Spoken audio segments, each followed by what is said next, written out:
నమస్తే, welcome to our channel. నేను మిషాల్ని. AP high court పొన్నవాళ్ళకి అక్షింతలేసింది. ఎందుకు వేసింది? దాని వెనుక ఉన్న కారణాలు ఏంటి? దీని మీదే పూర్తిగా విశ్లేషించడానికి మన స్టూడియోలో ఉన్నారు సీనియర్ జర్నలిస్ట్ సిఎస్ రావు గారు ఉన్నారు. వారిని అడిగే విషయాలను తెలుసుకునే ప్రయత్నం చేద్దాం. నమస్కారం సార్. నమస్తే సార్, అసలు ఏం జరిగింది? పొన్నవాళ్ళకి హైకోర్టు ఎందుకు అక్షింతలు వేయాల్సి వచ్చింది? దాని వెనుక ఉన్న కారణాలు ఏంటి? ఇప్పుడు ఆయన high court officer Ponnavolu Sudhakar Reddy advocate, ఆయనే ఆఫీసర్, హైకోర్టు ఆఫీసర్ అని చెప్పి హైకోర్టు జడ్జే ఆయన ప్రస్తావించారు. కాబట్టి కోర్టుకు వెళ్ళిన తర్వాత కోర్టులో ఉండేటువంటి ప్రోటోకాల్ ఏదైతే ఉందో, నామ్స్, వాటినే పాటించాలి. ఆ ప్రోటోకాల్ ప్రకారమే ఉండాలి. మీరు స్కూల్లోకి పోతే స్కూల్లో ఎలా ఉంటారు పిల్లలు, అలాగే ఆఫీస్కి వస్తే ఆఫీస్లో ఎంప్లాయీస్ ఎలా ఉంటారు, అలానే అక్కడ కూడా ఒక ప్రోటోకాల్ ఉంటుంది అడ్వకేట్స్కి. ఆ ప్రోటోకాల్ పాటించాలి. ఈవెన్ జడ్జి మీకు ఎంత క్లోజ్ అయినా, మీ బంధువు అయినా, లేదా మీ బాగా ఫ్రెండ్ అయినా, ఆ ప్రోటోకాల్ ఖచ్చితంగా అక్కడ పాటించాల్సింది. దాన్ని భిన్నంగా పాటించినప్పుడు ఇలాంటి అక్షింతలు పడుతుంటాయి. పొన్నవోలు సుధాకర్ రెడ్డి గారు సీనియర్ అడ్వకేట్. అవును. ఈయన బాగా పాపులర్ అయింది ఎప్పుడు? చంద్రబాబు నాయుడు గారిని నిరాధారమైన ఆరోపణలతోటి ఆ రోజున ఉన్నటువంటి జగన్మోహన్ రెడ్డి గారి ప్రభుత్వం అరెస్ట్ చేసి 53 రోజులు జైల్లో పెట్టింది కదా. ఆ కేసులో ఈయన అప్పట్లో అసిస్టెంట్ అడ్వకేట్ జనరల్ గానే ఉన్నారు. అప్పుడు పాపులర్ అయ్యారు ఈయన. అంతకుముందు దాకా ఈయన పాపులారిటీ ఏం లేదు. ఆ కేసులో పాపులారిటీ అయ్యారు.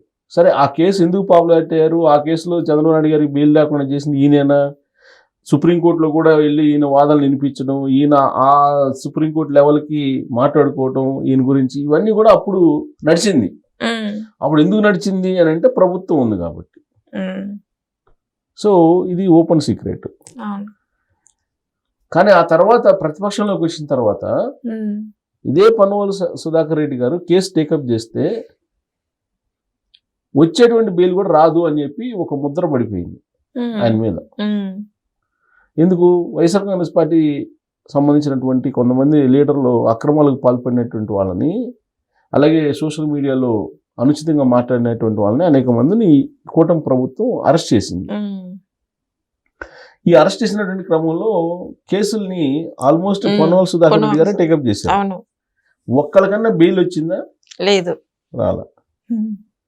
లాస్ట్కి రీసెంట్గా రావణ్ కేసుని టేకప్ చేశారు.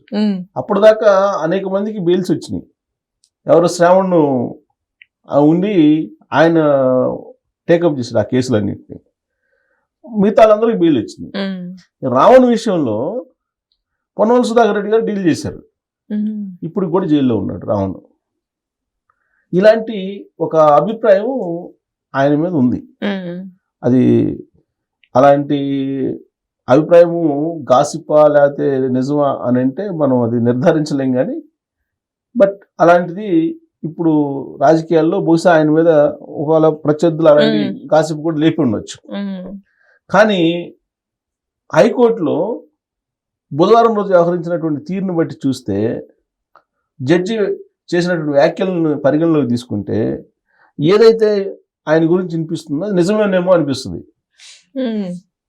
ఏది ఆయన టేకప్ చేస్తే ఖచ్చితంగా బెయిల్ రాదని ఏదైతే అభిప్రాయం ఉందో అది నిజమేనేమో అనిపిస్తుంది. ఎందుకు అని అంటే అమరావతి రైతులకు సంబంధించినటువంటి ఒక పిల్లు వేశారు. పబ్లిక్ పిల్లు, ప్రజా ప్రయోజన వాద్యం అంటారు దాన్ని. అది వేశారు హైకోర్టులో. వేసినప్పుడు ఈ పిల్లు వేయటానికి ఏంటి కారణం, ఎందుకు వేయాల్సి వచ్చిందని చెప్పి జడ్జి అడిగారు. జడ్జి అడిగితే, యువర్ ఆనర్, రైతులు పక్షాన మేము నిలబడుతున్నాం. నోటి మాట రానటువంటి రైతులు, అమాయకులైనటువంటి రైతులు, వాళ్ళ పక్షాన మేము పిల్లేస్తున్నాం అని చెప్పి మొదలుపెట్టాడు. మొదలు పెట్టంగానే జడ్జి గారు, ఇది రాజకీయ వేదిక కాదు, మీరు రాజకీయ ప్రసంగాలు ఇక్కడ ఇవ్వడానికి లేదు. సో ఇది మీరు రాజకీయ ప్రసంగంలాగా మొదలు పెట్టారు. సో రాజకీయ ప్రసంగం కాదు, మీరు కోర్టు ఆఫీసరు అంటే లాయరు. సో చట్టాల మీదే మాట్లాడు, చట్టానికి కట్టుబడి మాట్లాడు అని చెప్పి సున్నితంగా అలా మందలించాడు.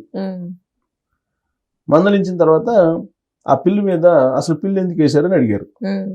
అడిగితే ఆయన ఇచ్చిన సమాధానం అది రిప్లై కూడా జడ్జి అదే ఇచ్చారు. సరే ఇటువైపు నుంచి గవర్నమెంట్ వైపు నుంచి ఏజీ అడ్వకేట్ జనరల్ ఉన్నారు, ఆయన తన వాదనలు వినిపించారు. ఏం చెప్పారు, ఆల్రెడీ అమరావతి భూములకు సంబంధించినటువంటి పిటిషన్లు 5 ఉన్నాయి. ఈ 5 పిటిషన్లు ఉన్నప్పుడు ఈ పిల్ల అవసరం ఏమొచ్చింది అనేది ఒక ప్రశ్న, ఒక ప్రశ్నని సంధించారు పొన్నవలస దగ్గర. దాంతోపాటు ఇప్పుడు మీరు పిల్లు వేశారు కదా, పిల్లు తరఫున ఎవరైనా మీకు రైతు ఉన్నాడా అంటే అమరావతిలో ఉన్నటువంటి రైతులకు సంబంధించినటువంటి సంతకం ఏమైనా పిల్లుకు మీరు పిల్లు వేసినటువంటి దాంట్లో ఉందా అని జడ్జి అడిగారు. లేదని చెప్పారు పొన్నవాళ్ళు.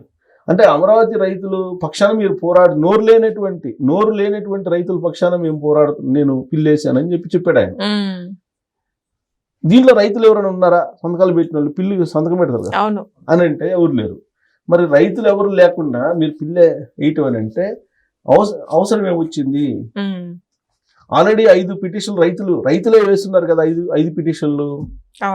కాబట్టి ఈ అవసరం ఏముంది అని చెప్పి జడ్జి అడిగారు. అడిగినప్పుడు ఈ పిల్ల అవసరం ఏముందని ముందు చెప్పండి, అసలు దీన్ని టేకప్ చేయొచ్చా, అవసరం ఉందా, టేకప్ చేయాల్సిన అవసరం లేదా అనేది నిర్ధారిద్దాం అని చెప్పి వాయిదా వేసి కేసుని జడ్జి గారు. సో కాబట్టి పొన్నవలస సుధాకర్ రెడ్డి గారు సీనియర్ అడ్వకేట్, ఆయనకంటూ ఒక ప్రత్యేకమైనటువంటి గుర్తింపు ఉంది. అది మంచో చెడో గౌరవం కూడా ఉంది. సరే పార్టీలు వేరైనా ఆయనకంటూ ఒక గౌరవం ఉంది.